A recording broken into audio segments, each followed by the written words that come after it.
है। प्रभु आप सभी को आशीष देने पाए। കഴിഞ്ഞ 5 വർഷത്തിൽ പരമായി ഈ പ്ലാറ്റ്ഫോമിന്റെ ഒരു ഭാഗമായിരിക്കാൻ ദൈവം ഞങ്ങളെ സഹായിച്ചു. पिछले 5 साल से भी बढ़कर इस प्लेटफॉर्म का एक भाग होने के लिए प्रभु ने हमें भी अवसर दिया है। ഇത് ഞങ്ങളുടെ ജീവിതത്തിൽ വളരെ അനുഗ്രഹമായിരുന്നു. और ये हमारे जीवन में एक बड़ी आशीष का कारण रहा है। നിങ്ങളുടെ പലരുടെയും സ്നേഹത്തിനും കൂട്ടായ്മയ്ക്കൊക്കെ ഒത്തിരി ഒത്തിരി നന്ദിയുണ്ട്. आप सभी के प्रेम और आप सभी के संगति के लिए बहुत बहुत धन्यवाद करता हूँ। കഴിഞ്ഞ വർഷം ഞങ്ങൾ ശാരീരികമായി രണ്ടുപേരും സുഖമില്ലാതെ ഭാരപ്പെട്ടപ്പോൾ ഈ പ്ലാറ്റ്ഫോം ഞങ്ങളുടെ കൂടെ നിന്നു. അതിന് ഒത്തിരി ഒത്തിരി നന്ദിയുണ്ട്. ദൈവം എല്ലാവരെയും അനുഗ്രഹിക്കുമാറാകട്ടെ. विशेष करके पिछले साल जब हम दोनों प्रिय लोग जो है जब बीमारी से क्लेश से में होकर गए, तो आप सभी लोग हमारा साथ रहा, इसलिए बहुत बहुत आभारी हूँ। और प्रभु आपको बहुत आयत से आशीष देने पाए। ബോംബെക്ക് വെളിയിലുള്ള പലരും ഞങ്ങളെ വിളിക്കുകയും പ്രാർത്ഥിക്കുകയും ഞങ്ങൾ അന്വേഷിച്ചുകൊണ്ടിരുന്നു. ജോയ് പാസ്റ്റർ കുടുംബം, തോമസ് പാസ്റ്റർ കുടുംബമൊക്കെ ഞങ്ങളുടെ ഭവനത്തിൽ വന്നു പ്രാർത്ഥിപ്പാനിടയാക്കി. സില്ലമാൻഡി ഞങ്ങളുടെ ഭവനത്തിൽ വന്നു. അങ്ങനെ എല്ലാ കൂട്ടായ്മയ്ക്കും കർത്തൃനാമത്തിൽ വളരെ നന്ദി അറിയിക്കുന്നു. ദൈവമല്ല അനുഗ്രഹിക്കുമാറാകട്ടെ. आप में से बहुत लोग हमारे अमीन हाल चाल को जानने के लिए हमें बुलाए, हमारे घर में आकर अमीन हमें मिलकर गए। सब बातों के लिए बहुत बहुत धन्यवाद करता हूँ। प्रभु आप सभी को बहुत आयत से आशीष देने पाए। കഴിഞ്ഞ വർഷത്തെ സാക്ഷ്യം പറയാൻ പറഞ്ഞാൽ ഇവിടെ ആരും നാളെ 24 hours ചേംബർ വെക്കേണ്ടി വരും. അതുപോലത്തെ സാക്ഷ്യം നമ്മുടെ ജീവിതത്തിൽ ഇല്ല. पिछले साल का एक गवाही देने के लिए यदि हमसे कहा जाए तो यहाँ पर बैठे हुए लोगों के लिए लगभग एक 24 घंटे की प्रार्थना सभा रखना होगा, क्योंकि कितना भी हम हमारी गवाहियों को बोले वे कम हो जाए। ऐसा एक अवसर यदि हमें दिया जाए तो നമ്മുടെ അകത്ത് ദൈവം പകർന്നിരിക്കുന്ന സ്നേഹത്തെ ഓർത്ത് ഞാൻ കർത്താവിനെ സ്തോത്രം ചെയ്യുന്നു. हमारे अंदर परमेश्वर ने दिए हुए वो प्रेम के लिए मैं परमेश्वर का धन्यवाद करता हूँ। കഴിഞ്ഞ 7 ദിവസം ഞങ്ങള് സഭയിൽ ഫാസ്റ്റിംഗ് പ്രയറിലായിരുന്നു. നാട്ടിൽ നിന്ന് ദേവദാസൻ കുടുംബവും അതിലുണ്ടായിരുന്നു. ഞങ്ങൾ വളരെ അനുഗ്രഹമായി ദൈവം ആ ഫാസ്റ്റിംഗ് പ്രയറിൽ ഞങ്ങളെ സഹായിച്ചു. വളരെ അനുഗ്രഹം സഭയ്ക്ക് പകരുവാൻ കർത്താവ് ഇടയായി. और पिछले महीने एक हफ्ता फास्टिंग प्रेयर करने के लिए परमेश्वर ने हमें भी सहायता किया। केरल से एक प्रभु के दास हमारे बीच में आए हुए थे। वे उपवास और प्रार्थना हम सबों के लिए, कलीसिया के लिए एक बड़ी आशीष का कारण ठहरा है। ദാസൻ ഇങ്ങനെ പറഞ്ഞു, ഒരു ആദ്യ നൂറ്റാണ്ടിലെ അനുഭവം ഞങ്ങൾക്ക് അനുഭവിപ്പാൻ ദൈവമിടയാക്കി എന്ന് പറയാനിടയിൽ തീർന്നു. അങ്ങനെ സഭയിൽ വലിയൊരു ആത്മീയ അനുഗ്രഹം പകരും. അത് അനുഭവിപ്പാൻ കർത്താവ് ഇടയാക്കി. और वो प्रभु के दास ने इस प्रकार से कहा कि वे पहले शताब्दी के समय के वैसे एक आत्मिक अनुभव उन्हें भी अनुभव करने के लिए परमेश्वर ने अवसर दिया, और हम सभी को भी वैसे ही एक अवसर प्रभु ने प्रदान किया। परमेश्वर सभी को आशीष देने पाए। ഞങ്ങള് 31st വർഷിപ്പ് കഴിഞ്ഞ് വീട്ടിൽ വന്ന് ഇങ്ങനെ ഭവനത്തിൽ വന്ന് ഞാൻ വീടകത്ത് അവിടെ ചുറ്റുപാടും നോക്കി. और 31 तारीख के रात की प्रार्थना के बाद हम घर पे आकर यहाँ हर एक कोनों में मैं ऐसे देखने लगा। അപ്പം മെസ്സേജ് ഞാൻ वന്നുകൊണ്ടിരുന്നു. ഇന്ത്യക്ക് വെളിയിൽ നിന്ന് പുതുവത്സരാശംസ അറിയിച്ചുകൊണ്ട്. तब यहाँ वहां से सब जगह से संदेश आने लगे लोगों के, नए साल की शुभकामनाओं को देते हुए सब संदेश हमारे फोन में आ रहे थे। ഞാൻ നോക്കിയപ്പോ ഇവിടുന്ന് പോയ പോലെ അല്ലാതെ ഒരു മാറ്റവും വീട്ടിനകത്ത് കണ്ടില്ല. और मैंने जब मेरे घर के आसपास में आजू बाजू में देखा, तो जैसे मैं 31 तारीख को गया था वैसे ही है, कोई बदलावट घर के अंदर तो आया नहीं है। അരിച്ചു പെറുക്കി നോക്കിയിട്ട് ഒരു മാറ്റവും കണ്ടില്ല. और सब जगह छानबीन करके देखने के बावजूद भी कोई भी बदलावट घर के अंदर हुआ नहीं था।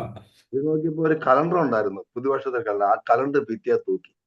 और एक ही एक बात रही कि एक नए साल का एक कैलेंडर हमें था, वो हमने नए रीति से वहां पर लटका कर डाले। ഞാൻ കലണ്ടറിൽ നിന്നായിരുന്നു പ്രസംഗിക്കാൻ പോകുന്നത്. और आज वही कैलेंडर से मैं आपसे प्रचार करने जा रहा हूँ। ഈ കലണ്ടറിനകത്ത് 2026 കിടക്കുന്നു. और कैलेंडर में जब मैं कैलेंडर में जब मेरी नजर लगा, तो वहां पर 2026 कर लिखा हुआ है। ഞാൻ നോക്കിയപ്പോ 2026 എങ്ങനെ ആയി? और तब मैंने ऐसी सोचा कि ये 2026 कैसा हो गया। അപ്പൊ എനിക്ക് മനസ്സിലായി യേശു വന്നാലേ മാറ്റം ഉണ്ടാകത്തുള്ളൂ. तब मुझे एक बात पक्का हुआ कि यीशु मसीह आए तो ही सब बदलावट हो जाएगा। പിന്നെ ഞാൻ പുസ്തകം നോക്കി. പുസ്തകം നോക്കിയപ്പം സഭാപ്രസംഗയുടെ പുസ്തകം 1-ാം അധ്യായം 10-ാം വാക്യത്തിൽ പറഞ്ഞു, ഭൂമിയുടെ മുകളിൽ സൂര്യൻ കീഴെ ഒന്നും പുതുതല്ല, എല്ലാം പഴയത് തന്നെയാണ്. और मैंने पुस्तक की ओर ध्यान दिया तो उस पुस्तक में सबोपदेशक में लेखक इस प्रकार से कहता है कि आमीन, इस भूमि में या स्वर्ग के नीचे कोई भी बात नहीं नहीं है, सब कुछ वही पुरानी अवस्था है। ക്ലിയറായിട്ട് എഴുതിയിട്ടുണ്ട്. എക്ലീഷ്യാസ്റ്റിക്കസ് ചാപ്റ്റർ 1:10 അതിനകത്ത് എഴുതിയിട്ടുണ്ട്, ഭൂമിക്ക് മുകളിൽ സൂര്യന് കീഴെ പുതുതായിട്ട് ഒന്നുമില്ല, ഒരു കാര്യമില്ല.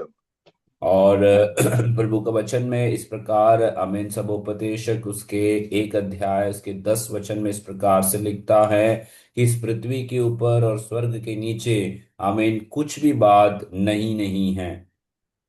എന്നാല് വെളിപ്പാട് പുസ്തകത്തിൽ വന്നപ്പം എനിക്കൊരു വാക്യം കണ്ടു. അതിങ്ങനെ എനിക്ക് ഒന്ന് വായിക്കാമോ? വെളിപ്പാട് പുസ്തകം 21-ാം അധ്യായം 5-ാം വാക്യം. Revelation chapter 21:5. परंतु जब प्रकाशित वाक्य का पुस्तक में पहुंचा तब एक आयत मैंने देखा। आमीन, आप में से कोई भी पढ़ना प्रकाशित वाक्य उसके 21 ആ അതെ. 21 21वें अध्याय उसके 5वें वचन। ഇനി ആർക്കെങ്കിലും മരണം വായിക്കാം. ഉണ്ടാകയില്ല, ദുഃഖവും മുറവിളിയും കഷ്ടതയും ഇനി ഉണ്ടാകയില്ല. ആ ഒന്നാമത്തേത് കഴിഞ്ഞുപോയി. സിംഹാസനത്തിൽ ഇരിക്കുന്നവൻ, ഇതാ ഞാൻ സകലവും പുതുതാക്കുന്നു എന്ന് അരുളി ചെയ്തു. എഴുതുക, ഈ വചനം വിശ്വാസയോഗ്യവും സത്യവുമാകുന്നു എന്നും അവൻ കൽപ്പിച്ചു. ഉണ്ടോ? ഇതാ ഞാൻ സകലവും പുതുതാക്കുന്നു.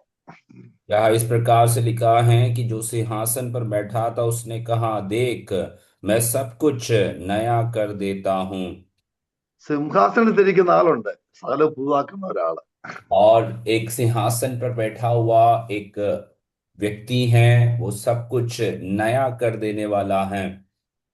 ഒരു സത്യം പറയാം, അനുതാപത്തോടെ കർത്താവിന്റെ സന്നിധി വരുന്ന എല്ലാ വ്യക്തികളിലും മാറ്റം വരുത്താൻ നമ്മുടെ കർത്താവ് ഇന്നും ശക്തനാണ്.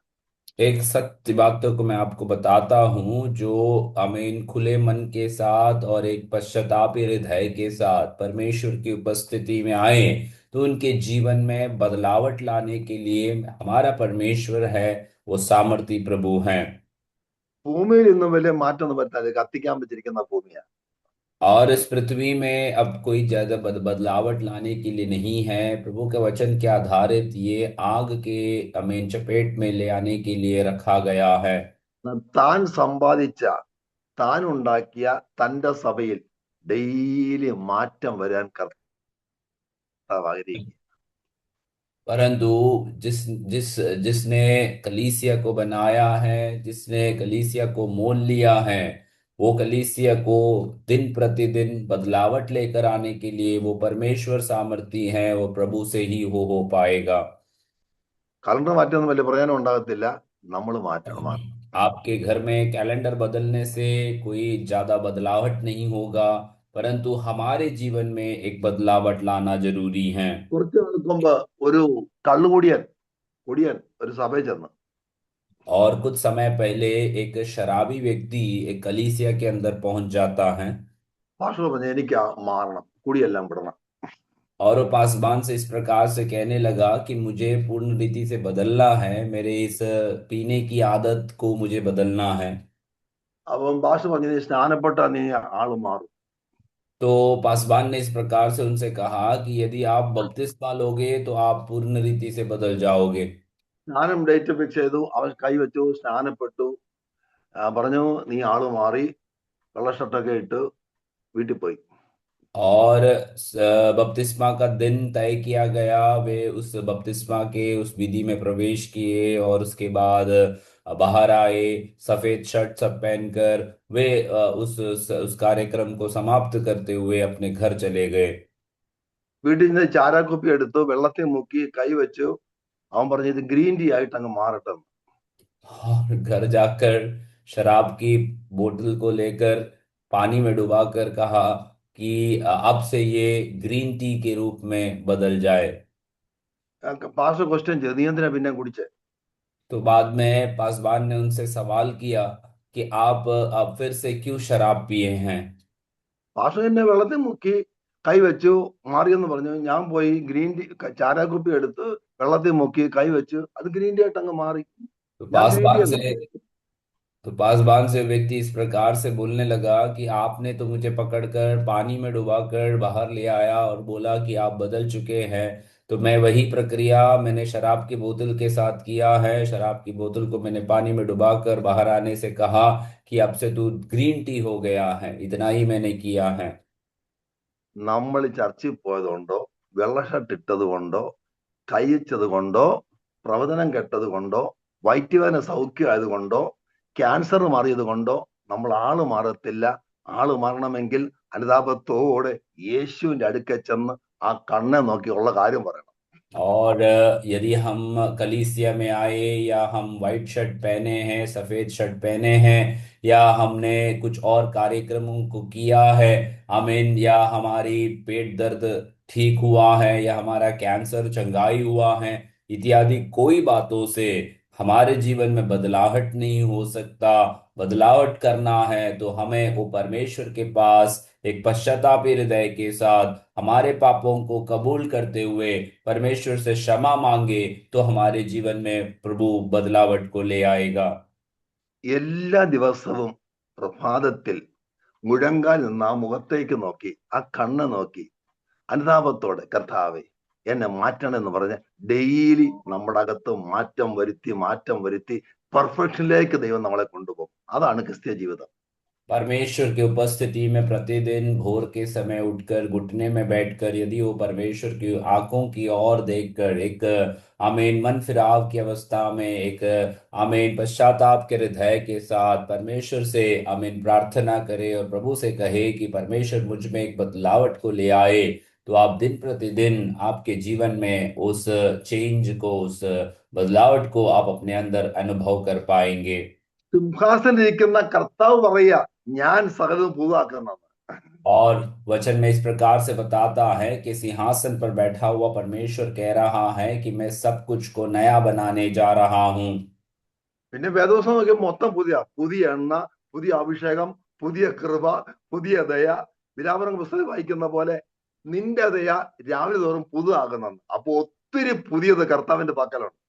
और उसके पश्चात हम बाइबल में पढ़ेंगे तो सब कुछ नया अनुभव में प्रभु ले आता है। नए तेल को, नई दाख मधु को, नए अभिषेक को, सब नया होती रहती है। और बाइबल में फिर से हम पढ़ते हैं कि तेरी दया प्रतिदिन प्रति भोर नई होती जाती हैं। നിന്റെ യൗവനം കഴുകനെ പോലെ പുതുകി വരത്തക്കവണ്ണം അവൻ നിന്റെ വായിക്ക് നന്മ കണ്ടോ. ഡെയിലി ഞാൻ പറയട്ടെ, ദൈവത്തോട് ബന്ധം പുലർത്തുന്ന, ദൈവത്തിന്റെ കൂടെ നടക്കുന്ന, ദൈവശബ്ദം കേൾക്കുന്ന, വചനത്തിൽ ജാഗരിക്കുന്ന ദൈവമക്കളിൽ കർത്താവിന്റെ ആത്മാവ് എന്നും ഇങ്ങനെ ചേഞ്ചസ് വരുത്തിക്കൊണ്ടിരിക്കും. और आप परमेश्वर की उपस्थिति में वचन पढ़ते हैं तो वचन में इस प्रकार लिखता है कि वो तेरी जवानी को आमीन उकाब के समान नहीं करती जाएगी। तो जो लोग परमेश्वर के साथ संबंध रखते हैं, प्रभु की उपस्थिति में एक निरंतर संपर्क में रहते हैं, उनके जीवन में प्रतिदिन परमेश्वर एक बदलाहट को उनके जीवन में लेकर आते हैं। ഈ വേദപുസ്തകത്തിന്റെ ആദ്യ പുസ്തകം, ഉൽപ്പത്തി പുസ്തകത്തിന്റെ ഒന്നിന്റെ ഒന്ന് നമ്മളിങ്ങനെ വായിക്കുന്നത്, ആദിയിൽ ദൈവം ആകാശവും ഭൂമിയും സൃഷ്ടിച്ചു. और बाइबल के सबसे पहली पुस्तक, उसके पहले अध्याय, उसके पहले वचन में इस प्रकार से बताया जाता है कि आदि में परमेश्वर ने आकाश और पृथ्वी की सृष्टि की। ഭൂമി പാഴും ശൂന്യമായിരുന്നു, ആഴത്തിൻ കീഴെ ഇരുളുണ്ടായിരുന്നു. और आमीन वचन इस प्रकार से भी बताते हैं कि पृथ्वी बेडोल और सुनसान थी और गहरे में परमेश्वर का कार्य हो रहा था। അപ്പൊ നോക്കിയേ, ദൈവം മനോഹരമായി സൃഷ്ടിച്ച ഭൂമിയെ പാഴാക്കി, ശൂന്യമാക്കി, വെള്ളത്തിലാക്കി, ഇരുട്ടിലാക്കി, ഒന്നിനും കൊള്ളരാത്താക്കി. देखो, परमेश्वर ने जो सुंदर बनाया हुआ इस पृथ्वी को, आमीन, अंधकार की शक्ति ने उसे बेडोल और सुनसान अवस्था में ले आता है और साथ ही साथ उसके ऊपर अंधियारे से उसे भर देता है। നമ്മുടെ കാണുന്ന അടുത്ത വാക്യത്തിൽ കാണുന്നത്, എന്നാൽ ദൈവത്തിന്റെ ആത്മാവ് വെള്ളത്തിന്റെ മേൽ പരിവർത്തിച്ചു കൊണ്ടിരുന്നു. और ആമേൻ. अगले ही शब्द में, अगले ही भाग में हम देखते हैं, लेकिन परमेश्वर की आत्मा जल के ऊपर मंडराता था। പരിവർത്തിച്ച്, കണ്ടോ, പരിവർത്തിച്ചു കൊണ്ടിരുന്നു. और वचन इस प्रकार से आमीन अनुवाद करता है कि परमेश्वर की आत्मा उसके ऊपर एक परिवर्तन को लेकर आ रहा था। പാഴായ, ശൂന്യമായ, ഇരുട്ടിൽ താഴപ്പെട്ടു പോയ, ഒന്നുമില്ലാത്ത വെള്ളത്തിനടിയിൽ പോയ ഈ ഭൂമിയുടെ മുകളിൽ ദൈവത്തിന്റെ ആത്മാവ് വെള്ളത്തിന്റെ മുകളിൽ പരിവർത്തിച്ചു കൊണ്ടിരുന്നെന്ന്. और प्रभु का वचन में जो बेडोल और सुनसान और जल के ऊपर जो अंधियारा छाए हुए थे, उसी के मध्य में परमेश्वर की आत्मा वहां पर एक परिवर्तन को ले आ रहा था। ഞാൻ ചോദിക്കട്ടെ, ഈ ഇത്രയും അന്ധകാരം അല്ലെങ്കിൽ പാഴായ, ശൂന്യമായ, ഇരുട്ടിലേക്ക് തള്ളിത്താത്ത ഈ ഭൂമി പരിവർത്തിച്ച ദൈവത്തിന്റെ ആത്മ മോളിൽ വേറൊരു ശക്തി ഉണ്ടോ? ഇതിനെ വെല്ലുവിളിക്കത്തക്ക നിലയിൽ. क्या मैं आपसे एक सवाल पूछूं कि इतने बेडोल और सुनसान और पानी के ऊपर जो अंधियारे आमीन छाया हुआ था, उसी के ऊपर आमीन जो परमेश्वर की आत्मा जो परिवर्तन को लेकर आ रहे थे, क्या उससे भी बड़ा एक सामर्थ्य इस दुनिया में है जो परमेश्वर को चुनौती दे सकता है? ഞാന് ഈ 5-ാം ദിവസം ഒരു നിങ്ങൾ കൈമാറുക. പാഴായിപ്പോയ, നഷ്ടമായി പോയ ഇന്നലകൾ, നഷ്ടമായി 2025, അല്ലെങ്കിൽ ഇങ്ങനെ എന്തെങ്കിലും ശൂന്യ അനുഭവമുണ്ടെങ്കിൽ ഞാൻ ഒരു കാര്യം പറയാ, ദൈവത്തിന്റെ ആത്മാവ് പരിവർത്തനം ചെയ്താൻ തുടങ്ങിയാൽ നിങ്ങളുടെ ജീവിതത്തെ ഒരു പുതുതാക്കി മാറ്റുവാൻ എന്റെ കർത്താവിന് കഴിയും. इस महीने के इस 5वें तारीख में मैं आपसे एक संदेश देना चाहता हूं कि यदि कल के दिनों में या पिछले समयों में आपके जीवन में से बेडोल और सुनसान जैसे करने वाली परिस्थिति यदि आए है, तो आज आप ये बात में विश्वास करना है कि यदि परमेश्वर की आत्मा उसके ऊपर यदि मंडराता रहे, तो आपके जो भी बेडोल और सुनसान और शून्यता में गए हुए आमीन जो भी विषय हैं, उसी में परमेश्वर का एक बड़ा परिवर्तन प्रभु ले आ सकता है। നഷ്ടപ്പെട്ടതൊക്കെ മടക്കി തരാൻ ദൈവത്തിന് കഴിയും. जो भी नष्ट हुआ है उसे लौटा कर देने के लिए वो परमेश्वर से आमीन हो सकता है। ശൂന്യതയെ മാറ്റുവാൻ ദൈവത്തിന് കഴിയും. आपके जीवन की शून्यता को हटाने के लिए वो परमेश्वर से संभव है। 6 ദിവസം കൊണ്ട് ഈ ഭൂമിയെ ദൈവം മനോഹരമാക്കി മാറ്റി. और वचन कहता है कि 6 दिन में ही ये परमेश्वर ने इस सारी पृथ्वी को आमीन बड़ी सुंदर अवस्था में बदल दिया। സൂര്യൻ, ചന്ദ്രൻ സൃഷ്ടിച്ചതിന് മുൻപേ ദൈവം ഒരൊറ്റ വാക്ക് പറഞ്ഞു, വെളിച്ചം ഉണ്ടാകട്ടെ, വെളിച്ചം ഉണ്ടായി. और सूर्य चंद्रमा को बनाने से पहले परमेश्वर ने एक शब्द कहा कि उजियाला होने दे, और सब जगह उजियाला हो गया। വെളിച്ചം പോയി, ഇരുട്ടോടിപ്പോയി, പിന്നെ ഇരുട്ടില്ല, പിന്നെ വെളിച്ചമായി. और उसके बाद हम देखते हैं उजियाला आने के बाद कहीं पर भी अंधियारा नहीं रहा, सब जगह उजियाला ही उजियाला है। വെളിച്ചങ്ങളുടെ പിതാവാണല്ലോ നമ്മുടെ ദൈവം. उजाले का या प्रकाश ज्योति का परमेश्वर है हमारा पिता। അവങ്കലേക്ക് നോക്കി അവർ പ്രകാശിതരായി നമ്മൾ വായിക്കുന്നത്. वचन इस प्रकार से कहता है कि जिन्होंने उसकी ओर दृष्टि की वे ज्योति पाई। ലക്ഷക്കണക്കിന് സൂര്യൻ ഉദിച്ചുയരുന്നതിനെക്കാട്ടി വെളിച്ചമാണ് നമ്മുടെ അപ്പന്. लाखों से लाखों सूर्य उदय होने से भी बढ़कर एक ज्योति है हमारी पिता की। വെളിച്ചം ഉണ്ടാകട്ടെ, വെളിച്ചം ഉണ്ടായി, വെളിച്ചം ഉണ്ടായി, പിന്നെ വർക്കം തുടങ്ങുക, എന്തുവാ, രൂപാന്തരം. और परमेश्वर ने जब आमीन उजियाला होने के लिए आज्ञा दिया, तब आमीन सारी पृथ्वी अपनी उस प्रकाश से भर दिया गया और प्रभु ने अपना कार्यों को शुरुआत किया। 6 ദിവസം കൊണ്ട് ആകാശത്തിൽ പറവകൾ, സമുദ്രത്തിൽ മീനുകൾ, കാട്ടിൽ ജന്തുക്കൾ, അതുവരെ വിത്ത് മുളയ്ക്കുന്ന സസ്യങ്ങൾ, എന്ത് ബ്യൂട്ടിഫുൾ. ഇതുപോലെ ബ്യൂട്ടിഫുൾ ആക്കുവാൻ നമ്മുടെ ദൈവത്തിന് കഴിയും.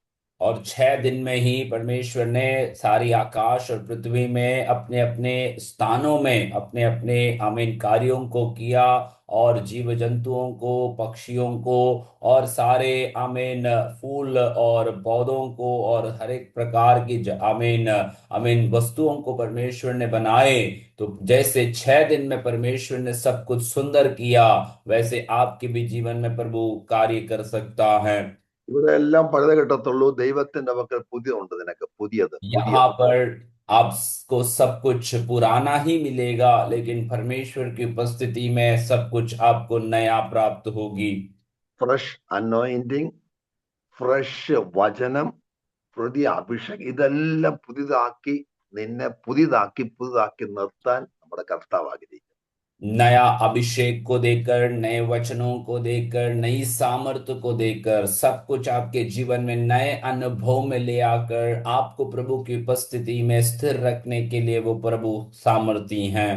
പുതിയ ശുശ്രൂഷ, नया सेवकाई को प्रभु आपको देता है। പുത്തൻ വഴികൾ. नए रास्ताओं को आपके लिए वो खोलेगा। നമുക്കത് വായിക്കാം. യെശയ്യാപ്രവചനം 43-19 ഒന്ന് वाइचाल. यशायाह नबी की पुस्तक 43 अध्याय उसके 19 या 19. 19 पद को कोई पढ़ेंगे?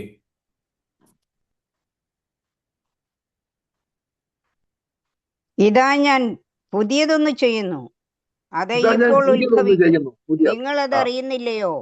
അതെ, ഞാൻ മരുഭൂമിയിൽ ഒരു വഴിയും നിർജ്ജന പ്രദേശത്ത് നദികളും ഉണ്ടാക്കും. ദൈവം പറയുന്നത് പുതിയതൊന്ന് ചെയ്യുന്നെന്ന്. देखो, मैं एक नई बात करता हूं और अब प्रकट होगी, क्या तुम उसको अनजान रहोगे? मैं जंगल में एक मार्ग बनाऊंगा और निर्दल देश में नदियां बहाऊंगा। ഇന്നലെ വരെ ചെയ്തതല്ല, പുതിയതൊന്ന് ചെയ്യാൻ ദൈവം और ആഗ്രഹിക്കുക. कल तक किया ऐसा नहीं, परमेश्वर एक नए कार्यों को आपके जीवन में करवाना वो इच्छा करता है। പിന്മാറ്റത്തിലേക്ക് പോയി നിരാശപ്പെട്ട് തകർന്നു കിടക്കുന്ന ഇസ്രായേലിനോട് ദൈവം പറയുക, ഞാൻ പുതിയതൊന്ന് ചെയ്യുന്നെന്ന്. ഇതാ ബിഹോൾ, നോക്കാൻ.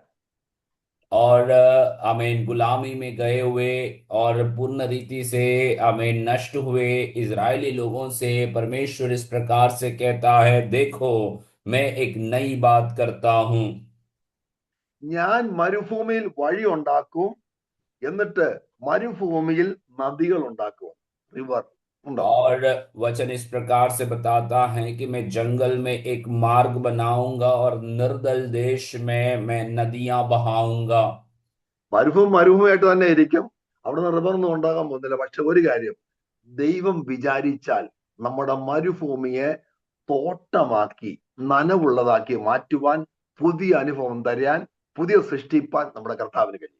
मरुभूमि एक मरुभूमि के जैसे ही रहता है, परंतु यदि परमेश्वर अपना कार्य करे तो उस निर्जल देश को एक बाग के रूप में बदल देने के लिए, उसमें नमी को ले आने के लिए, उसी में एक सुंदरता को ले आने के लिए वो परमेश्वर से संभव है। वो प्रभु हमारे जीवन में वैसा कर सकता है। മരുഭൂമിയിലോ പച്ചപ്പില്ല, തണലില്ല, വെള്ളമില്ല, ഒന്നുമില്ല. അവിടെ ചൂട് കാറ്റ് മാത്രമേ ഉള്ളൂ. मरुभूमि की अवस्था इस प्रकार का है कि वहां पर कोई भी प्रकार की हरियाली नहीं है, वहां पर कोई भी प्रकार का छाव नहीं है, आप वहां कोई भी प्रकार की आमीन नमी नहीं रहती, केवल और केवल गर्म आमीन या लू वहां पर चलती हैं। ദൈവം അവിടെ വഴിയൊരുക്കാൻ ശക്തനാണെന്നായി വചനം പറയുന്നത്. परंतु प्रभु का वचन कहता है कि परमेश्वर वहां पर एक रास्ता या मार्ग बनाने के लिए प्रभु सामर्थी हैं। ദൈവമക്കളെ, ഇത് ഞങ്ങളുടെ മരുഭൂമിയുടെ അനുഭവമാണ്. ഒന്നുമില്ലാത്ത ശൂന്യത, ഒരു പച്ചപ്പും ഇല്ലാത്ത അനുഭവം. എന്നാൽ ദൈവത്തിന് അവിടെ വഴിയൊരുക്കാൻ കഴിയുമെന്ന് ഈ വചനം വ്യക്തമായി നമ്മൾ ഓർപ്പിക്കുന്നു. ये वचन हमें बहुत स्पष्ट रीति से बताता है कि आपके जीवन में मरुभूमि की अवस्था में आपके अंदर कोई भी प्रकार की आमीन एक खुशी या एक नई बात नहीं रहेगी, लेकिन प्रभु आपके आमीन मरुभूमि में भी मार्ग खोलने के लिए वो सामर्थी हैं, वो अपने जीवन में वो कर सकते हैं। യെശയ്യാ 35:1 വായിച്ചാട്ടെ. यशायाह नबी की पुस्तक उसके 35 अध्याय उसके पहले आयत को हम पढ़ें। ആ जंगल और निर्जल देश प्रफुल्लित होंगे, ഉം, मरुभूमि मगन होकर केसर के समान फूलेगी। ആ മരുഭൂമിയും വരണ്ട നിലവും ആനന്ദിക്കും, ആ നിർജ്ജന പ്രദേശം ഉല്ലസിച്ച് പനിനീർ പുഷ്പം പോലെ പൂക്കും. കണ്ടോ, മരുഭൂമി വരണതിലും ആനന്ദിക്കുക. और वचन कहता है कि जंगल और निर्जल देश प्रफुल्लित होंगे। ദൈവം ഒരിക്കൽ പറഞ്ഞു, ഞാൻ തന്നെ അവർക്ക് ഉത്തരമില്ല. എന്താണെന്നറിയോ? ദാഹിച്ചിരിക്കുന്ന ഇടത്ത് ഞാൻ നീരൊഴുക്കുകളെ പകരും. ആമേൻ. और परमेश्वर यहाँ एक जगह पर इस प्रकार से कहता है कि मैं ही उनको उत्तर दूंगा। आमीन। जहां पर आमीन वे आमीन निर्जल अवस्था में हैं, वहां पर मैं उनको भर दूंगा। സിംഹാസനിരിക്കുന്ന ദൈവം പറയുക, ഞാൻ സ്ഥലം പുതുതാക്കുന്നു, ഞാൻ മരുഭൂമി വഴിയൊരുക്കും, നിർജ്ജപ്രദേശം പൂക്കും, പുന്നമൈൻ വെച്ച് പിടിപ്പിക്കും, നല്ല ബ്യൂട്ടിഫുൾ ആക്കി മാറ്റുമെന്ന്.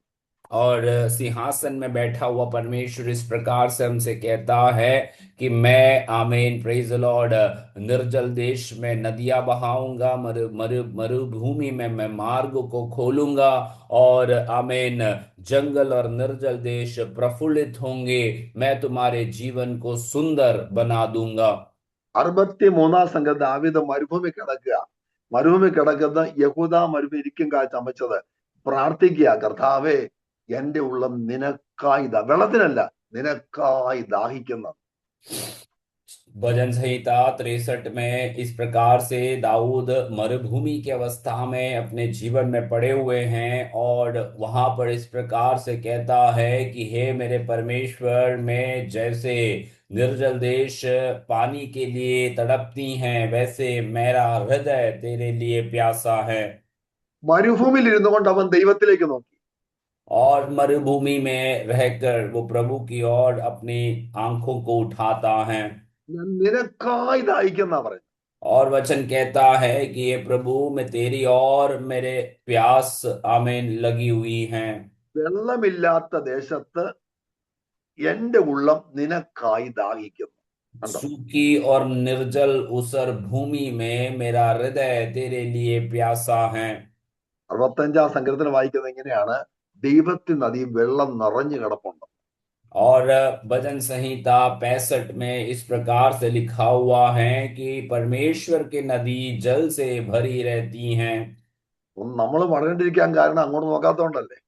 तो हमारे जीवन में वो अनुभव न आने का कारण यह है क्योंकि हम प्रभु की ओर देखते नहीं हैं। ഞാനൊരു കാര്യം പറയാം, നമ്മുടെ ചുറ്റും എത്ര ഉണക്കാണെങ്കിലും എത്ര ശുഷ്കിച്ചതാണെങ്കിലും നമ്മളകത്തു ജീവന്റെ ഉറവ കിടപ്പുണ്ടെങ്കിൽ നമ്മൾ ഹരാഭരായിരിക്കും.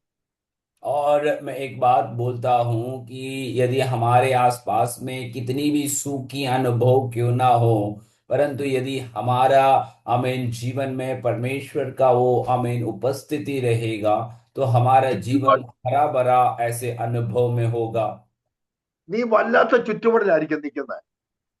हो सकता है कि आप ऐसी एक परिस्थिति और आसपास में एक बुरी अनुभव में आप बैठे हुए हैं। നിരാശപ്പെടുത്തുന്ന സാഹചര്യത്തിലായിരിക്കാം. निराशाजनक परिस्थितियों के मध्य में आप पड़े हुए होंगे। ദൈവവും നീയുമായിട്ടുള്ള സംസർഗത്തിൽ നിന്റെ അകത്ത് പച്ചപ്പും നീരൊഴുക്കളും തന്ന് കണ്ണ് തിളക്കമുള്ളതാക്കി നിർത്തുന്നവനാണ് നമ്മുടെ ദൈവം. और परमेश्वर और आपके बीच में जो संबंध है, जो आमीन संपर्क में रहते हैं, वो आपके बीच में ऐसे आमीन आमीन जल से भरा हुआ अनुभव को ले आने के लिए वो परमेश्वर सामर्थ्य रहता है। ഒരിക്കല് 93 എന്റെ ചർച്ചിൽ ഒരു 50 വയസ്സുള്ള ഒരു അച്ചായൻ വന്നു. एक बार 1993 में मेरे कलीसिया में एक 50 साल का एक भाई हमारे कलीसिया में आए। പുള്ളി സാക്ഷ്യം പറയാൻ പരിചയപ്പെടുത്തിയതാ, എന്റെ പേര് ഗംഗാധരൻ നായർ, 15 വയസ്സ്. और वे अपने गवाही देने के समय में इस प्रकार से अपने परिचय को दिया कि मेरे नाम गंगाधर नायर है और मेरा उम्र 15 साल का हूँ। ഞങ്ങളെല്ലാം കൂടെ ഇങ്ങനെ ചങ്കിച്ചിരിക്കുമ്പോ പുള്ളി പറഞ്ഞ്, ബാക്കി 35 വർഷമേ ലോകത്തെ ജീവിതം നിങ്ങളോട് പറയാൻ പറ്റും, ഞാൻ തല്ലിപ്പൊളിയായിരുന്നു, 15 വർഷമോ ദൈവം എന്നെ മാറ്റിയത്. और हम सब बहुत ऐसे अंदर ही अंदर हंस रहे थे इनकी उम्र को दे सुनकर। तब वो अपने अगले शब्द में इस प्रकार से कह रहा था कि मेरे बाकी जो 35 वर्ष रहा वो मैं बहुत सांसारिक रूप से बहुत बुरी आदतों में मैं पड़ा हुआ था, लेकिन ये 15 साल से मैं प्रभु को जानकर एक अच्छा जीवन को मैं अभी जी रहा हूँ। ഇന്നും ദൈവം എന്നെ മാറ്റം വരുത്തിക്കൊണ്ടിരിക്കുകയാണ്. और वो इस प्रकार से कह रहा था कि आज भी प्रभु मुझ में एक बदलाव को लेकर आ रहा है। We need some changes in our life. प्रियो, हमारे भी जीवन में हमें कुछ बदलावों को में लाना जरूरी है। അത് ദൈവത്തിൽ നിന്ന് മാത്രം ഉണ്ടാകത്തുള്ളൂ. और ये याद रखना कि ये परमेश्वर की ओर से ही ये संभव हो सकता है। നമ്മൾ പണ്ട് ആരായിരുന്നു, ഇപ്പൊ ആരാ? പണ്ട് എന്താ, ഇപ്പൊ ആര്? ഇത് ആരാ മാറ്റം വരുത്തിയത്? ദൈവമല്ലേ? हम पहले कौन थे, अब हम क्या बने हैं, इसमें बदलाहट कौन लाता है? क्या परमेश्वर ही है ना? മാറ്റം വരുത്തുന്ന ഒരു ദൈവമുണ്ട്, പുതുതാക്കുന്ന ഒരു ദൈവം. बदलाहट लाने वाला एक परमेश्वर है, नया बनाने वाला एक परमेश्वर है। എന്നെ കേൾക്കുന്ന പ്രിയപ്പെട്ടവരെ, മരുഭൂമിയുടെ അനുഭവത്തിലോ വരണ്ട നിലത്തിന്റെ അനുഭവം, വരണം എന്ന് പറഞ്ഞാൽ പണ്ട് വെള്ളമുണ്ട്, അതിപ്പോ വരണ്ടുപോയി, ഇങ്ങനെ അനുഭവത്തിലൊക്കെ നിൽക്കുന്ന ജീവിതത്തിന് മാറ്റം വരുത്താൻ ഇന്നും ദൈവശക്തന ഏൽപ്പിച്ചു കൊടുത്താൽ, और मेरे सुनने वाले प्रिय लोगों, मरुभूमि की अवस्था में हो या निर्जल देश की अवस्था में हो, एक देश निर्जल जैसे कभी बनता है, आमीन, पहले पानी हुआ करता था, अब उसमें पानी नहीं है, सूखी अनुभव है, लेकिन उन सारे परिस्थितियों में भी बदलाहट लाने के लिए परमेश्वर ही है और प्रभु से ही वो संभव कर सकता है। ഒരിക്കൽ ദൈവത്തിൽ നകന്നു പോയി പാപം ചെയ്ത് തകർന്നു പോയ ഇസ്രായേൽ ജനത്തോട് ദൈവത്തിന്റെ ദൂതറിയിക്കാൻ യെരമ്യാവോട് പറഞ്ഞു, നീ എഴുന്നേറ്റ് കുശവന്റെ വീട്ടിലേക്ക് പോകുക, അവിടെ വെച്ച് നിന്നോട് സംസാരിക്കും. एक बार परमेश्वर से अलग होकर पाप में पड़े हुए डूबे हुए इजरायलियों से परमेश्वर का वचन यिर्मयाह नबी की ओर से प्रभु कहता है, तू उठकर उस कुम्हार के घर की ओर चले जा। യിരെമ്യാവ് കുശവന്റെ വീട്ടിലേക്ക് പോയി. और यिर्मयाह उस कुम्हार के घर में पहुंच जाते हैं। നമ്മൾ വായിക്കുന്നത് കുശവൻ ചക്രത്തിന്മേൽ വേല ചെയ്തുകൊണ്ടിരുന്നു. और वहां इस प्रकार से हम पढ़ते हैं कि वो कुम्हार चाक पर अपना कार्य कर रहा था। നമ്മളിങ്ങനെ വായിക്കുന്നത്, വേല കൊണ്ടിരുന്നപ്പോൾ ഈ പാത്രം കുശവന് ചീത്തയായിപ്പോയി, സടുകയാണ്. और इस प्रकार से हम वहां आगे पढ़ते हैं कि ये कुम्हार उस चाक पर जब अपने काम कर रहे थे तो वहां उस जो मिट्टी का जो बर्तन है उसके हाथ से खराब हो गया। യെരമ്യാവ് വിചാരിച്ചു, എന്താ ചെയ്യാൻ പോകുന്നത്? ഇത് ഈ കുശവന് ചീത്തയായി, എന്താ ചെയ്യാൻ പോകുന്നത്? तो यिर्मयाह वहां पर सोचने लगा कि अब ये खराब हुई ये बर्तन को ये कुम्हार क्या करेंगे, ये वो देख रहा था। കുശവന്റെ ഹൃദയത്തിനകത്ത് വേറൊരു പ്ലാൻ ഇട്ടു. तो जैसे ही वो बर्तन खराब हो जाते हैं तो कुम्हार अपने हृदय के अंदर एक दूसरी योजना को बना देता है। അതിനെ കളഞ്ഞില്ല. उसे उठाकर फेंका नहीं। അങ്ങനെ കളയാനാണെങ്കിൽ ഇവിടെ ആരും കാണത്തില്ല. ऐसे फेंकने के लिए होता तो हम में से यहाँ पर कोई भी रहते नहीं थे। ഞാൻ ഉൾപ്പെടെ. मैं अपने आप को उसमें शामिल करता हूँ। യെസ്, കളയാത്തോണ്ടല്ലേ പിന്നെ പണിത് കൊണ്ട് നടക്കുന്നത്. परमेश्वर ने हमें फेंका नहीं, इसलिए हमें आज भी हमारे ऊपर कार्य करते हुए हमें ले चलता है। കുശവന്റെ കൈ വർക്ക് ചെയ്യാൻ തുടങ്ങി. उस कुम्हार का हाथ फिर से उस मिट्टी के ऊपर काम करने लगा। വിരൽ ഓടിക്കാൻ തുടങ്ങി. वो अपनी उंगलियां उसी के ऊपर चलाने लगी। ഒരു പുതിയ പാത്രം അവിടെ രൂപപ്പെട്ടു. एक नए बर्तन को उसने वहां पर बना कर लिया। ഈ രൂപം എവിടെ ആദ്യം ഉണ്ടായെന്നറിയാവോ? और ये कब ये रूप आमीन हुआ आप जानते हैं? കുശവന്റെ ഹൃദയത്തിനകത്ത്. और ये रूप जो है ये बर्तन का रूप ये पहले ये कुम्हार के हृदय के अंदर आमीन पहले आता है।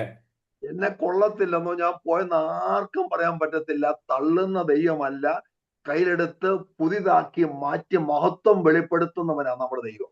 और हम कोई काम के नहीं हैं, हम अच्छे नहीं हैं, ऐसे कहने के लिए किसी से भी ये संभव नहीं हो सकता, क्योंकि हमें नया बनाने वाला, हमें फिर से अमेन हमारे ऊपर काम करते हुए हमें सुंदर बनाने वाला हमारा परमेश्वर है। वो हमारे जीवन में उसका कार्य को पूरा कर सकता നിങ്ങളുടെ है। ഒരു തുള്ളി കണ്ട് പുതിയ വർഷം കർത്താവിന്റെ കാല വീണ ആ കരം ചലിക്കും, നിങ്ങളുടെ മേൽ ചലിപ്പിക്കും, ഒരു പുതിയതാക്കി മഹത്വമാക്കി മാറ്റാൻ കർത്താവിന്റെ കയ്യിലേക്ക് വന്ന് ഏൽപ്പിച്ചു കൊടുത്താൽ മതി. और आपके जीवन में हमें नए अनुभव में लेकर आने के लिए यदि आप वो परमेश्वर के पैरों तले आप अपने आप को समर्पित करने के लिए तैयार हो, तो इस नए साल में एक नया अनुभव के साथ आपको ले चलने के लिए वो प्रभु सामर्थी हैं। പുത്തൻ പാട്ട് ദൈവത്തിന്റെ പക്കലുണ്ട്, പുത്തൻ ഉടുപ്പുണ്ട്, പുത്തൻ അഭിഷേകമുണ്ട്, ഒത്തിരി പുത്തൻ പുത്തൻ ഉണ്ട്. അവിടെ ചെന്നാൽ അത് നമുക്ക് കിട്ടും. और प्रभु के पास नए गीत, नए अभिषेक और बहुत सारी नई वस्तुएं, नई बातें उसके हाथों में है। यदि हम उसके पास जाएं तो वो हमें वो मिल पाएगा, हम प्रभु में आशीषित बन जाएंगे। ഇതാ ഞാൻ പുതിയതൊന്ന് ചെയ്യുന്ന, പുതിയതൊന്ന് ഇന്ന് എന്നെ കേൾക്കി, ഈ 5-ാം തീയതി നിങ്ങൾക്ക് വേണ്ടി പുതിയത് ചെയ്യുവാൻ കാത്തിരിക്കും ദൈവമുണ്ട്. അവിടോട്ടങ്ങ് ചെന്ന നമ്മൾ വായിക്കുന്ന പോലെ വസ്ത്രങ്ങളെയല്ല, ഹൃദയങ്ങളെ തന്നെ കീറി എന്റെ അടുക്കൽ വന്നാൽ പുതുതാക്കി നമ്മളെ ദൈവം മാറ്റും, പണിയും. प्रभु का वचन हमें बताता है, देखो मैं एक नई बात करने जा रहा हूं। तो आज हम परमेश्वर की उपस्थिति में इस साल के 5वें दिन में हम प्रभु के पास अपने जीवन को समर्पित करें। हमारे जीवन में नए अनुभवों को लाने के लिए हम अपने हृदयों को प्रभु के हाथों में सौंपे।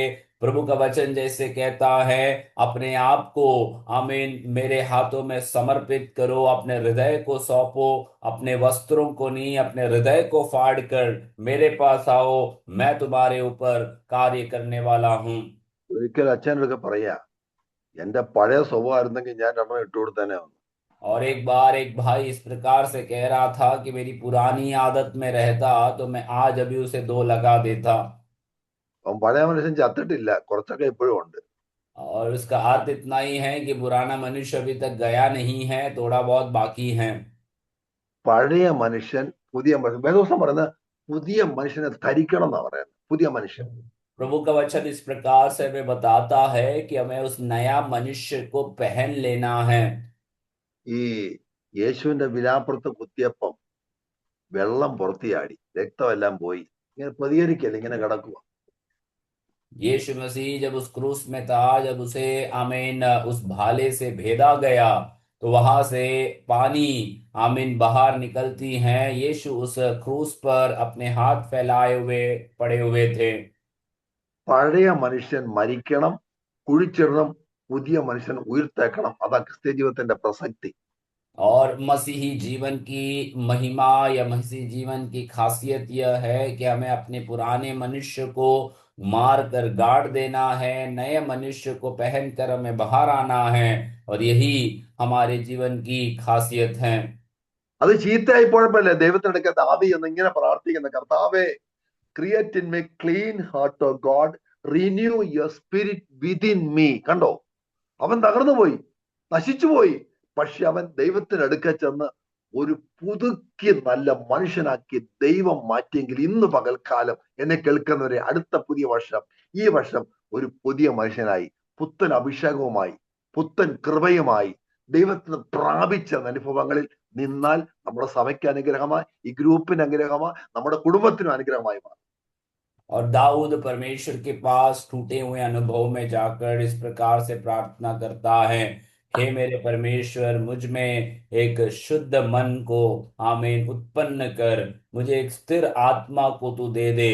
तो टूटे हुए अनुभव में दाऊद जब प्रभु के पास जाकर ऐसे प्रार्थना करता है, तो परमेश्वर दाऊद के जीवन में अपने कार्यों को प्रकट कर सकता है। तो आज इस नए साल के इस दिन में हम परमेश्वर के पास जाकर प्रार्थना करेंगे, और परमेश्वर हमें एक नया मनुष्य के समान बनाने के लिए प्रभु कार्य कर सकता है, और उसका महिमा को हम अपने जीवन में देख पाएंगे।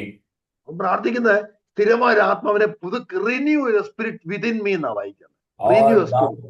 दाऊद इस प्रकार से प्रार्थना करता है कि मेरे अंदर एक शुद्ध मन को फिर से बनाए प्रभु। അവന് കപടഭക്തി വേണ്ട. और दाऊद यहाँ पर कोई भी कपट और कोई भी ऐसे कपट के कार्यों को करना नहीं चाहते हैं। ഡോക്ടർ ബർണാഡ് എന്ന് പറയുന്ന ഒരു സൗത്ത് ആഫ്രിക്കൻ ഡോക്ടർ ഉണ്ട്. ആദ്യമായി അദ്ദേഹമാണ് ഹൃദയം മാറ്റിവെച്ചത്. और डॉक्टर बर्नार्ड नाम के एक साउथ अफ्रीकन एक डॉक्टर हैं, उसने पहली बार एक हृदय के शस्त्रक्रिया करके उसे बदली करके रखा था। കേടായ ഹൃദയം മാറ്റിയിട്ട് വേറൊരു ഹൃദയം ഫിറ്റ് ചെയ്തു. एक खराब हृदय को हटाकर दूसरा एक अच्छा हृदय को उसने वहां पर लगाया है। ഇവിടെ എസ്കേ പ്രവണത്തിൽ നമ്മളിങ്ങനെ വായിക്കുന്നത് പുതിയൊരു ഹൃദയം ഞാൻ നിങ്ങൾക്ക് തരുമെന്ന്. 36-26 നമ്മളിങ്ങനെ വായിക്കുന്നത് കല്ലായുള്ള ഹൃദയം മാറ്റി മാംസളമായുള്ള ഹൃദയം ഞാൻ വെച്ച് പിടിപ്പിക്കുന്ന ദൈവം പറയുക. അങ്ങനെയെങ്കിൽ ഈ വർഷം പുതിയ ഹൃദയം തരാൻ, പുതിയ നന്മ തരാൻ കർത്താവ് ശക്തനല്ലേ? और एहezकेल नबी के पुस्तक में हम इस प्रकार से पढ़ते हैं कि मैं तुम्हारे पत्थर सा दिल को हटाकर एक मोम सा हृदय को मैं तुम्हें दूंगा। तो एक नया हृदय परमेश्वर हमें इस साल में देने के लिए, क्या वो परमेश्वर सामर्थी नहीं है? ഒന്ന് വായിക്കാം. 36:26 ഒന്ന് വായിച്ചാട്ടെ. എസ്കേ एहezकेल 36:26. एहezकेल नबी की पुस्तक 36 अध्याय उसके 26वें आयत को कोई भी पढ़ेंगे।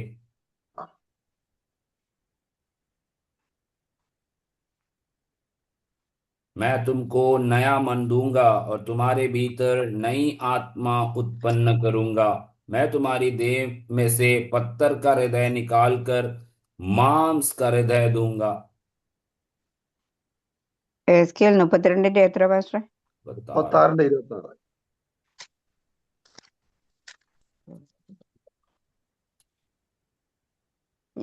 ഞാൻ നിങ്ങളുടെ മേൽ നിർമ്മല ജലം തളിക്കും, നിങ്ങൾ നിർമ്മലരായി തീരും.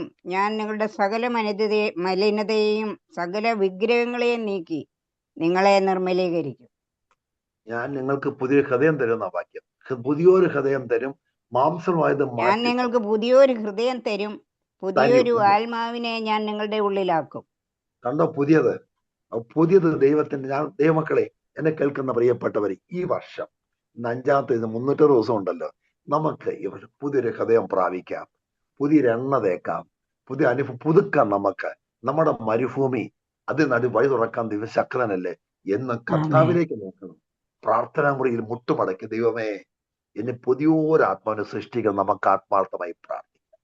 आज हम परमेश्वर की उपस्थिति में जाकर घुटने में रहकर प्रभु से प्रार्थना करेंगे। परमेश्वर का वचन कैसा कहता है कि मैं तुम्हें एक नया हृदय दूंगा। हम प्रभु से प्रार्थना करें, परमेश्वर हमारे जीवन में एक नया हृदय देकर अपनी आत्मा में हमें चलाने के लिए प्रभु सामर्थी हैं। प्रभु की उपस्थिति में हम अपने आप को उसी के लिए समर्पित करेंगे। ദൈവം ഒരിക്കൽ തെരഞ്ഞെടുത്തോളം ഞാൻ പുതിയ പേര് നിനക്ക് തരുക.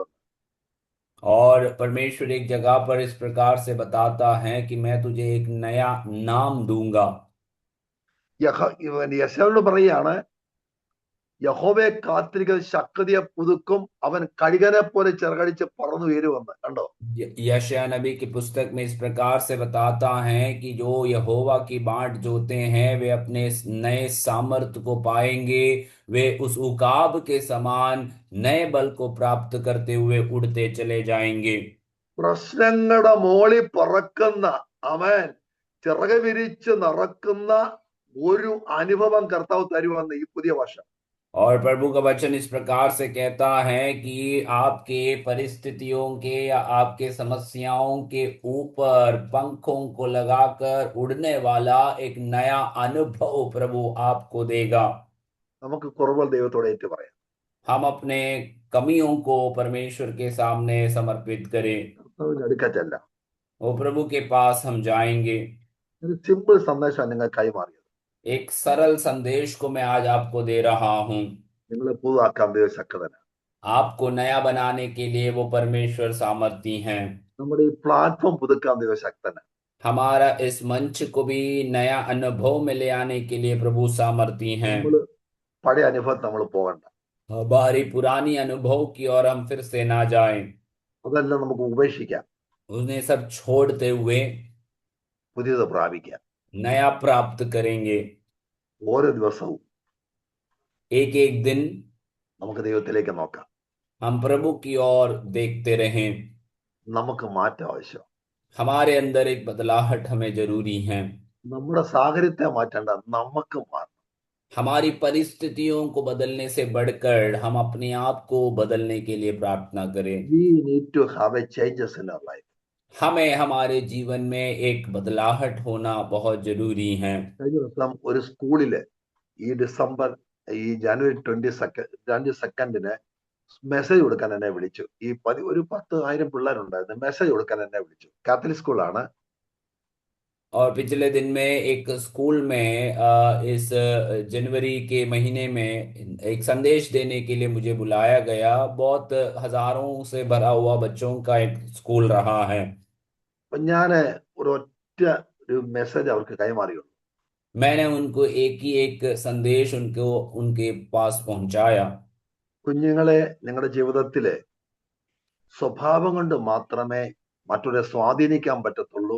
പണം കൊണ്ടോ പദവി കൊണ്ടോ കഴിവുകൊണ്ടോ സാധ്യമല്ലെന്ന് പറഞ്ഞപ്പോൾ എനിക്ക് വലിയൊരു മൂവ്മെന്റ് ഉണ്ടായിരുന്നു. അങ്ങനെ എല്ലാവരും ആരും വിശ്വാസികളല്ല, ക്രിസ്ത്യൻസ് ഉണ്ട്, എല്ലാവരും ഉണ്ട്, മിക്സഡ് ഗ്രൂപ്പാ. പക്ഷെ ഞാൻ പറഞ്ഞു, only character can influence the society, not the money, not the position, not power, everything only by character. और वहां एक संदेश देने के लिए प्रभु ने अवसर दिया। हजारों से भरे हुए बच्चे वहां पर उपस्थित थे। सब मिक्स्ड, मतलब सब संक्रमित धर्म से आने वाले लोग हैं। वहां पर मैंने एक ही एक बात को उन्हें बताया, ना तो आपके पैसा, ना तो आपकी शिक्षा, ना तो आपका कोई भी लोगों के जीवन में बदलाहट नहीं ला सकता है। केवल आपका चरित्र अच्छा होने से ही आप लोगों को अपने जीवन से प्रभावित कर सकते हैं। ये एक अच्छा एक समय रहा। लोगों के जीवन में एक बड़ी हलचल होते हुए मैंने वहां पर अनुभव किया। നമുക്കും ദൈവം പുതിയ ഹൃദയവുമായി, പുതിയ അഭിഷേകവുമായി, പുതിയൊരു താലന്തുമായി, പുത്തൻ കൃപയുമായി ഈ വർഷം ജീവിക്കാം. അനേകരെ സ്വാധീനിക്കാം, നല്ല സ്വഭാവം പ്രാപിക്കാം. പാരമ്പര്യം കൊണ്ടൊന്നും നടക്കത്തില്ല പ്രിയപ്പെട്ടവരെ. ദൈവസന്നിധിയിലേക്ക് നമുക്ക് അടുത്തെല്ലാം കണ്ണുനീരോടെ, കർത്താവേ, എനിക്കൊരു മാറ്റം അനിവാര്യമാണ്. എൻ്റെ കുടുംബത്തിൽ, എൻ്റെ സഭയിൽ എന്നെ ഒരു അനുഗ്രഹമാക്കി മാറ്റണമേ എന്ന് പ്രാർത്ഥിച്ചാൽ മാറ്റം തരുവാൻ നമ്മുടെ കർത്താവ് ശക്തന് ഏൽപ്പിച്ചു കൊടുക്കാം. കർത്താവ് അനുഗ്രഹിക്കട്ടെ. Thank you pastor Sajan. കർത്താവിലാങ്കിൽ ഞങ്ങളെ ഓർത്തും പ്രാർത്ഥിക്കണം. സമ്പൽ സമൃദ്ധമായ ഒരു പുതുവർഷം ദൈവം തരട്ടെ എന്ന് ആശംസിക്കുന്നു. പ്രാർത്ഥനയോടെ, കൂപ്പുകയോടെ. കർത്താവിന് അനുഗ്രഹം. God bless you all. Thank you very much. Praise the Lord. Hallelujah.